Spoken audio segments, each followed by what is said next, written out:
What's happening, guys? Welcome back to Duty's Daggers. Welcome home. Good to see ya. We're talking today about tiny knives. Look at all these little babies. Aren't they cute? I like small knives. I really do.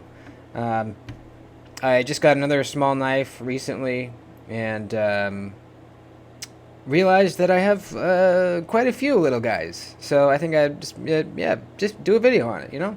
Show off some of these little dudes. Please subscribe to the channel. Look down below, see that the button has been pushed. And follow me on Instagram too, duties_daggers. So let's just look through these. These are all my tiny knives. And this is probably the biggest of all of them. Actually, well, the Bantom here is a little longer. But, yeah. This is the Kershaw Launch. Gosh, I always forget. I think it's the Launch 10. This thing slams out so unbelievably hard. It's ridiculous. It is absolutely bonkers how this thing slams out. Hawkbill design, really great for ripping open stuff. This is a really great kind of fifth pocket utility knife. It comes with a clip, but I take it off because I usually, if I carry it, I slide it in my fifth pocket. Add a lanyard so it's easier to pull out of there. You know, it's Kershaw. It's made in the USA. CPM 154. Got the American flag there. Aluminum scales. Really just kind of a really wicked design. You know, kind of futuristic-y looking. Good sharpening choil too. And, you know, it's thin behind the edge. This thing just absolutely rips. Good for utility cutting too. This thing's badass. I guess we'll go down in size. So here is the Victorinox Bantom. This was gifted to me by my buddy Diener, and this is a really useful Victorinox because it is so unbelievably thin. You could even keep this in like your wallet probably. It's crazy.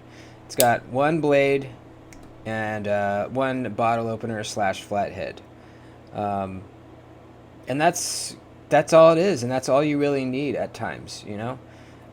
Very extremely slicey blade. I mean, the measurement behind the edge on these Victorinoxes is just crazy small.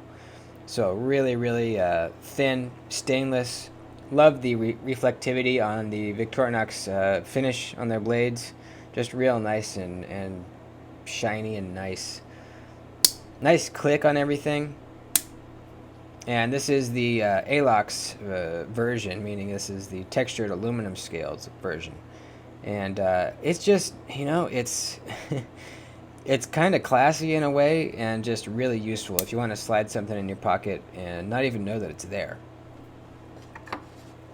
Now this next one's not a knife, but it is mini nonetheless, the Leatherman Micra. This is a tiny little multi-tool that really comes in handy. I keep it in a pouch that lives in my backpack usually, and I break this out a lot when I'm doing my leatherworking stuff, like for trimming thread. It's really helpful.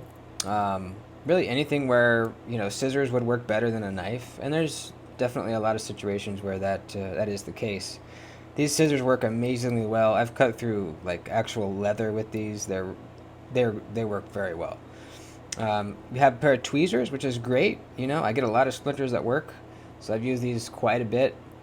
They're not the most detail-oriented tweezers. Like the tips are not like crazy precise, but it'll get a splinter out pretty easily. We also have a flathead in here. We have a smaller flathead in here / bottle opener. On the other side, we have a very tiny knife. Look at that little clip point. Cute little guy. We have a little nail. I think that's just a nail filer thing. Cuticle cleaner, nail cleaner outer, and then a smaller flathead. So, good little variety of tools. Very extremely small package. This is even small enough to really probably keep on your keychain if you wanted to. And I just love how it looks. It looks like a mini... You know, this is kind of the classic Leatherman shape, and it just looks like a kind of a shrunken down rebar or something like that. I really like it. They make another small Leatherman, which is pliers instead of the scissors, and I forget what it's called, but there is that option as well. How about the fat peepee? This is kind of a joke knife because it's really not useful at all. But we have a steel, it's a steel frame lock. See the frame right there. One thumb stud. You can roll it out one-handed, but it's pretty difficult. I mean, this is very, very short and stubby. Extremely stubby peepee. Very aggressive Tonto blade shape. It is hollow ground, believe it or not, right down here. I mean, it's not even great for opening packages because this tip is kind of not great. You have to it's like a right angle to get into a package. This tip is not great either for utility cuts. It's just not great all around, except for being fun to kind of talk about, you know. It's fun to talk about a fat peepee, and you know, it's just kind of a joke knife. But I mean, you could cut with it, you know. It's just not ideal. I wouldn't seriously carry this as part of my EDC. I just wouldn't do it. So anyways, next up, let's talk about this one. This is kind of special because this is the knife that was my very first knife ever. Not this exact one, but this is the knife. It's kind of funny, you know, after getting into the knife game, I always wondered what was my first knife. I know that my dad gave me a Buck 110, or I think it was a 110 at some point early on, but I knew that there was something before that, and I couldn't remember it until I randomly saw one of these in a Reddit post or an Instagram post maybe, and it all came rushing back. I was like, oh my gosh, holy shit, that was the knife. So I looked and I found the name of it and I ordered one because it's just really nostalgic. My dad bought me this and also my sister one. We both got one. I believe it was for Christmas one year when I was a little kid. And this was my first knife. He taught me some safety stuff. It's made in Portland, Oregon, which is kind of cool. Who knows what the blade steel is? Nothing fancy at all. It is actually hollow ground, so I actually haven't used this, but it probably would be a decent user. And it's incredibly light, so this would be a very good keychain knife. Got a hole right there. I mean, it's incredibly light. The lightest knife on here on the table.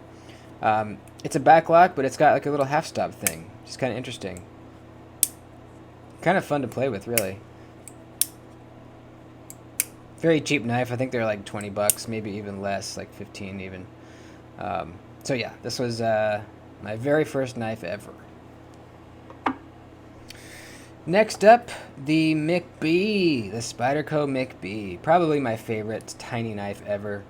I love this thing. I absolutely love it. It's so much awesomeness packed into a small package. I love it so much. This scale is from Way of Knife, and you can get this scale for $65 from them. It's a Timascus scale, and this is a Timascus bead and a piece of leather. So if you have a MCB and you want to pimp it out, 65 bucks for this scale, man. I was blown away. I had to get it. It's just beautiful. This is really the only piece of Timascus that I own, and it's really, really just kind of stunning. And it goes so well with this highly reflective stonewash finish that that Taichung Taiwan puts on their Spydercos. Look at that. This whole thing is just so shiny and awesome. This is a plain titanium lock side with this dimpled kind of pivot right there. Same dimple pattern on the lock bar relief cutout. Dimpled pattern on that side of the pivot. It's just, there's a lot of detail on this little knife. And it's an incredible user. I mean, this is kind of the ultimate package opener. It really is. You get like a good 2-finger grip here, and your pointer finger rests right on this little area right here.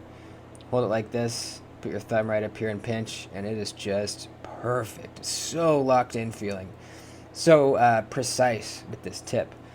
It's CTS XHP blade steel too, so I very rarely have to sharpen this thing or even strop it. It's just amazing. Now, I can reverse flick it.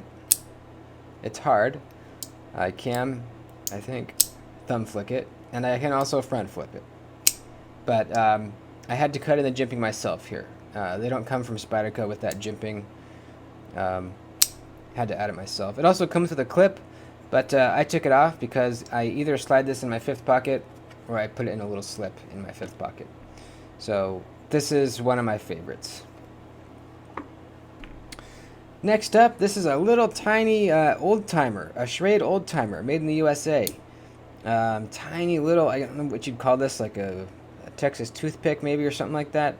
It's a clip point blade, just really thin, very small, stainless steel, and it's actually a liner lock, or like a, I don't know what you'd call this. I guess it's a liner lock, but it's part of the liner here. You can see, well actually the liner's doubled up on that left side, you see that? The liner's doubled up on that side, and then it comes up and snaps under the tang there, locking it out. So it not only does that, but it also has a regular back spring. So you push that aside, and then you still have to overcome the back spring to get it to shut. So it's kind of like just a backup lock almost. You got these kind of almost saw-cut bone handles, Oldtimer shield there. This is cool. This was given to me by a subscriber, and I really like it. It's badass. And lastly, the GEC Little Rattler. This thing is awesome. We got this burgundy micarta covers with the shield and the brass bolsters, some kind of brassy material. And this is a wicked little Wharncliffe. Look at that. Little Rattler. Made in 2020. It's got a half stop. It's nice and pretty snappy for such a little guy. And this is just a wicked Wharncliffe, you know, very, very fine point, really, really thin behind the edge. Great, just kind of very precise utility cutter. I made a little slip for this little guy. Tiny, tiny little baby slip. It's so cute. I don't carry it a whole lot. I'm not sure why, but it's just cool. You can't deny that that's cool. And that's it. Those are my my collection of tiny knives. I hope you enjoyed. Let me know what your favorite tiny knife is. I want to know. That's it, folks. Please like the video before you head out. That helps me. And I'll see you next time. Bye-bye.